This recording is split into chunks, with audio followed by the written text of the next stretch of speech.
Orthopaedic surgery అయిన తర్వాత ఒకవేళ ఫెయిల్ అయిన తర్వాత ఈ రీజనరేటివ్ మెడిసిన్ ట్రీట్మెంట్స్ పనిచేస్తాయా? ఎస్, నో, రెండు ఆన్సరే. అంటే ఫర్ ఎగ్జాంపుల్ ఒక బోన్ ఇరిగింది, ఫిక్స్ చేస్తాను ట్రై చేసినా అతుక్కోలేదు. అలాంటి టైంలో ఈ స్టెమ్ సెల్స్ అనేవి చాలా ఉపయోగపడతాయి.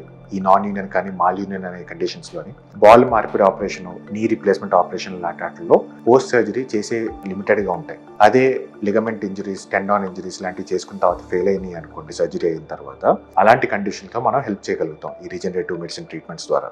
ఈ రీజనరేటివ్ ఆర్థోపెడిక్ ట్రీట్మెంట్స్ తోటి సర్జరీ రిస్క్ లేకుండానే మోర్ న్యాచురల్ విధానంగా హీల్ చేసుకునే అవకాశం ఉంది.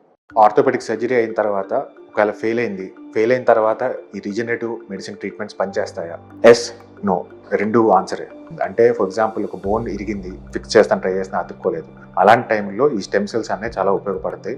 ఈ నాన్ యూనియన్ కానీ మాల్ యూనియన్ అనే కండిషన్స్లోని బాల్ మార్పిడి ఆపరేషన్, నీ రీప్లేస్మెంట్ ఆపరేషన్ లాంటి వాటిల్లో పోస్ట్ సర్జరీ చేసే లిమిటెడ్గా ఉంటాయి. అదే లిగమెంట్ ఇంజరీస్, టెండాన్ ఇంజరీస్ లాంటివి చేసుకున్న తర్వాత ఫెయిల్ అయినాయి అనుకోండి సర్జరీ అయిన తర్వాత, అలాంటి కండిషన్తో మనం హెల్ప్ చేయగలుగుతాం ఈ రీజనరేటివ్ మెడిసిన్ ట్రీట్మెంట్స్ ద్వారా.